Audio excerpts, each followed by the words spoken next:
Halo semuanya, kembali lagi di channel Nonton Dulu Yuk. Channelnya orang gabut. Kalian gabut? Nonton dulu yuk. Jadi kita kembali lagi nih di segmen dari kertas ke layar, dimana di segmen ini kita akan membahas apa aja sih perbedaan antara manhwa, manga, light novel dengan adaptasi animenya. Dan sekarang kita akan membahas perbedaan dari episode 10 soal leveling season 2. Dan tanpa pikir panjang lagi, kita langsung mulai ke sesi cerita singkatnya dulu. Nah, tadi tanding antara Hunter Korea Selatan dan Hunter Jepang dimulai. Pertarungan ini bukan hanya sekedar adu kekuatan nih, tapi juga pertarungan gengsi antara dua negara. Dan pertarungan ini dibagi-bagi nih pertarungannya. Ada Ma Dong-wook versus Kenzo Tanaka, Baek Yun-ho versus Atsushi Kumamoto, Lim Tae-gyu versus Minoru Hoshino, dan Cha Ha-yin versus Kanae Tawata. Arena yang udah diperkuat dengan batu sihir khusus aja tetap nggak mampu loh buat menahan kedahsyatan pertarungan ini. Baek Yun-ho langsung berubah menjadi monster buas. Ma Dong-wook memperbesar tubuhnya sehingga menunjukkan kekuatan yang luar biasa, dan emang dia kan versi strength-nya ya. Lim Tae-gyu melepaskan hujan panas sihir yang menggetarkan arena dan siap mengalahkan si Minoru Hoshino. Dan Cha Ha-yin bertarung seolah-olah seperti menari yang menyerang lawannya dengan elegan, dan maka dari itu dia mendapat julukan sang penari. Tapi siapa sangka dengan hal tadi hasilnya masih di luar dugaan loh. Kenzo Tanaka berhasil mengalahkan Ma Dong-wook di adu kekuatan, dan Lim Tae-gyu tumbang di tangan Minoru Hoshino. Dan situasi pun makin menegangkan, di mana Baek Yun-ho kini harus menghadapi 1 versus 2, di mana Baek Yun-ho akan menghadapi Atsushi Kumamoto dan Minoru Hoshino. Dan disinilah dimulai. Namun sebelum situasi memburuk, Cha Ha-yin berhasil mengalahkan Kanae Tawata dengan gerakan anggunya dan segera membantu Baek Yun-ho. Tapi sayangnya kemenangan itu tidak bertahan lama. Atsushi Kumamoto tidak akan membiarkan Cha Ha-yin untuk membantu Baek Yun-ho, dan langsung aja Atsushi menghadang Cha Ha-yin.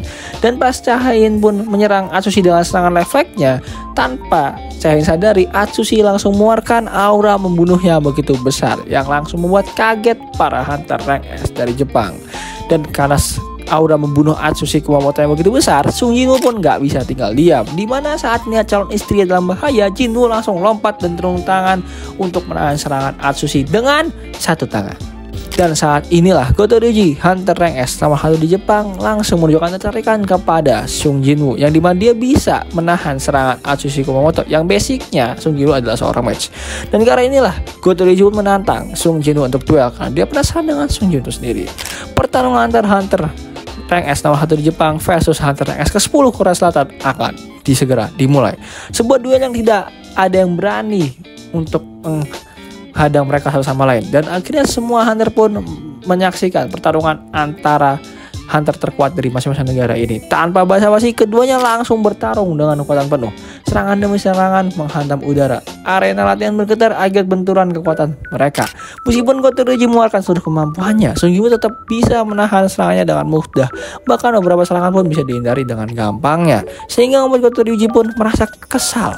Dan akhirnya Goto Ryuji pun mengeluarkan serangan membunuh dia yang dengan mudahnya lagi bisa ditahan dengan satu tangan.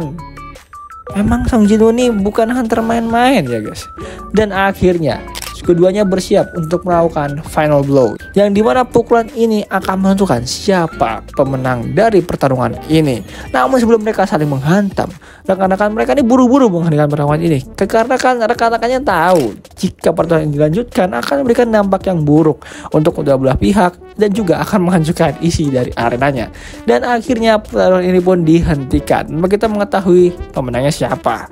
Tapi satu hal yang pasti nih, kita tahu lah Sung Jin-woo sekuat apa, dan kita pun juga tahu ada beberapa power dari hunter rank S Korea Selatan dan hunter rank S dari Jepang itu kekuatannya kayak gimana. Nah, Sung Jin-woo pun langsung balik ke rumahnya dan makan bersama dengan ibunya dan adiknya Jina. Tapi tanpa Sung Jin-woo sadari, ada satu sosok semut merah yang telah bangkit. Masalahnya, semut ini bukan semut sembarangan, dan ia adalah pasukan terkuat semut di Pulau Jeju Island dan siap untuk melumat habis para hunter rank S. Dan semut ini diberi julukan N King. Seluruh hunter rank S Korea Selatan dan semua hunter yang ada di Korea Selatan kini sudah mempersiapkan diri untuk menghadapi Red Jeju Island. Ada yang akan menyerang Jeju Island dan juga akan mempertahankan pesisir Korea Selatan agar semut-semut ini tidak mengganggu para warga sipil. Dan ada hunter-hunter yang kita kenal seperti Song Ki-hoon, Gina, Libora, Han Semi, Park Hae-jin, Lee Jo-hye, Sung Chi-ul, bahkan Lee Min-sung ikut bertarung untuk mengamankan Korea Selatan. Dan bahkan divisi penyerang Hunter Rank S Korea Selatan yang sudah berisi hunter kuat mendapatkan bantuan lagi dari seorang Hunter Rank S bertipe healer, yaitu Min Byung-gu yang kemarin katanya nggak mau ikutan, tapi sekarang pun ikut dikarenakan dia ingin memastikan kemenangan untuk tim penyerangan Red Jeju Island. Dari tim Hunter Rank S Jepang pun juga sudah bersiap, di mana tim Hunter Rank S dari Jepang sudah membagi timnya menjadi 4 tim. Pertama ada tim Alpha yang berisi Goto Ryuji, Mari Ishida, dan Minoru Hoshino. Tim Bravo terdiri 2 orang, ada Kanae Tawata dan Atsushi Kumamoto. Yang ketiga tim Charlie, ada Akari Shimizu, Kenzo Tanaka, dan Tatsumi Fujishima. Dan tim Delta yaitu berisi Ippei Izawa dan Kei. Dikarenakan 4 tim ini sudah bersiap, maka Goto Ryuji langsung membuat aba-aba untuk memulai Red Jeju Island. Semua tim pun langsung berhadapan dengan semut-semut merah.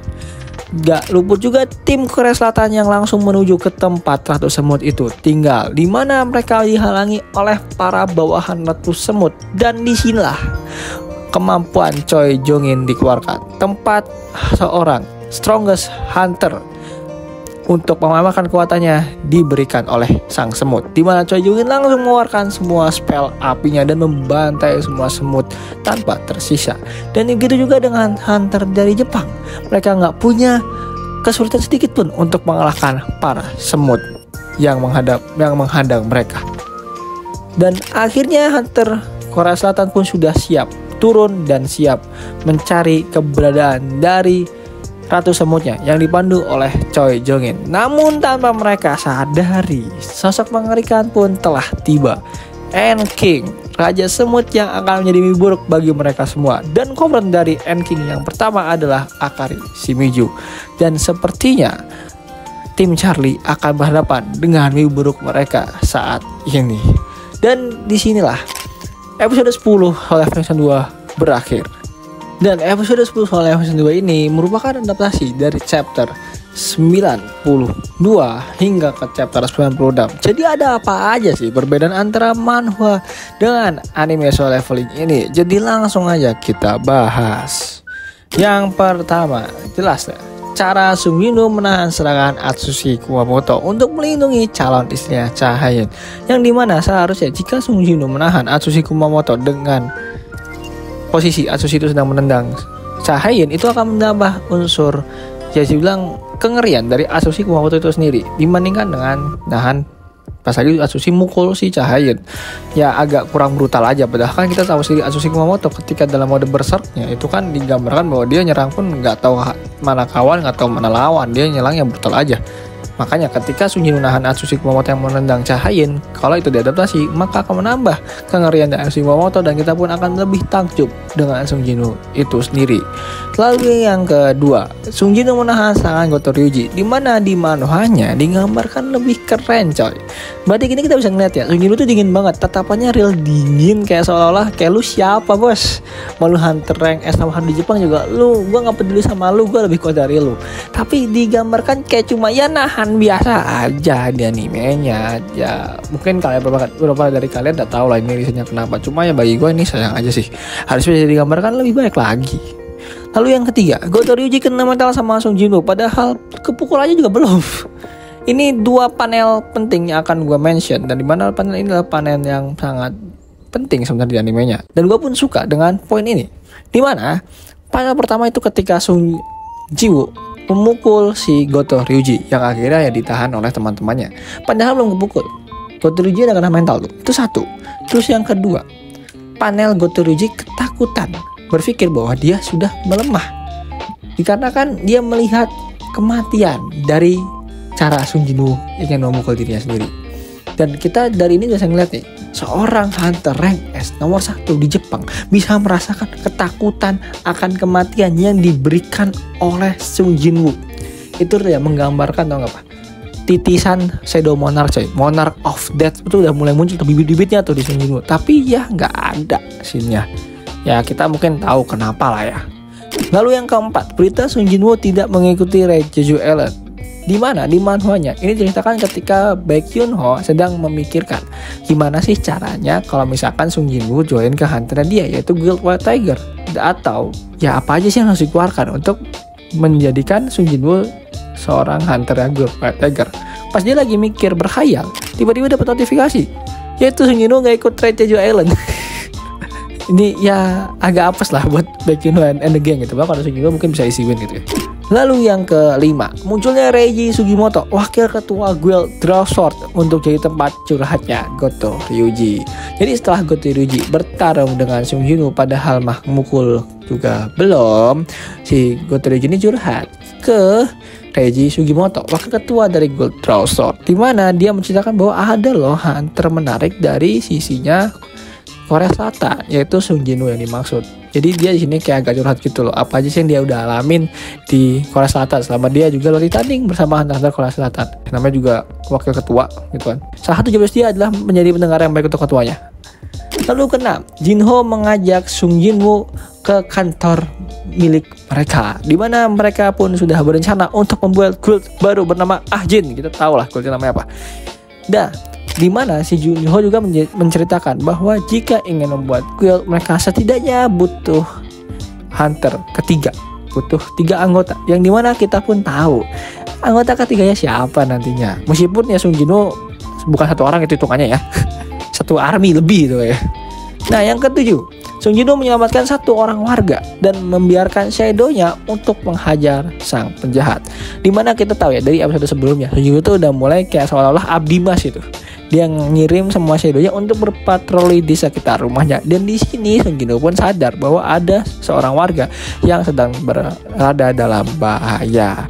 Maka dari itu dia pun datang dan langsung membantai tuh si penjahat. Dan akhirnya apa?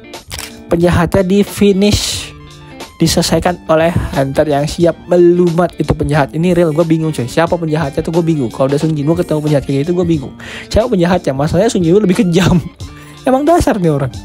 Dan yang ke-8, Min Byung-gu ketakutan nih untuk melaksanakan Raid Jeju Island, dimana kita tahu ya ini sebenarnya Raid Jeju Island yang keempat. Berarti diasumsikan Min Byung-gu itu sudah mengikuti Raid Jeju Island yang sebelumnya, yang minimal sekali lah. Kalau dari ceritanya berarti harusnya Min Byung-gu itu ikut di Raid Jeju Island yang ketiga, dimana itu pun membuat sedikit trauma buat dirinya, dia mana dia kehilangan temannya Unsok. Dan maka dari itu dia di sini digambarkan agak sedikit ketakutan dengan tangannya yang gemetaran. Tapi meskipun begitu dia tetap teguh dan tegap berani untuk bertarung bersama teman-temannya di Raid Jeju Island yang keempat ini dan memastikan kemenangan untuk Korea Selatan. Lalu yang ke-9, N-King membabat habis tim Charlie tanpa sisa.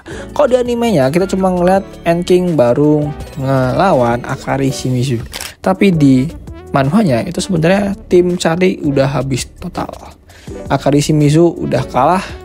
Habis itu langsung dilanjutkan oleh Kensho Tanaka dan diakhiri juga dengan dihajar ya Tatsumi Fujishima. Tapi kita mungkin ini akan menjadi sebuah permulaan untuk episode 11 nanti, dan juga mungkin jadi permulaan yang baik untuk menampilkan wujud terbaru dari N-King itu seperti apa. Jadi itu adalah perbedaan antara manhwa dengan anime Solo Leveling 2, terutama di episode 10 kemarin. Jadi episode berikutnya akan dimulai dari chapter ke-97, yang dimana kita akan melihat evolusi terbaru dari N-King. Dan kita pun juga mulai akan melihat nih ya beberapa unjuk gigi lah, skill-skill dari Hunter S Korea Selatan dan Jepang, serta kemampuan asli dari N-King itu sengari apa. Jadi segitu aja videonya. Jadi kalau kalian suka jangan lupa like, comment, subscribe, dan langsung aja nih nonton dulu yuk Solo Leveling Season 2 Arise from the Shadow.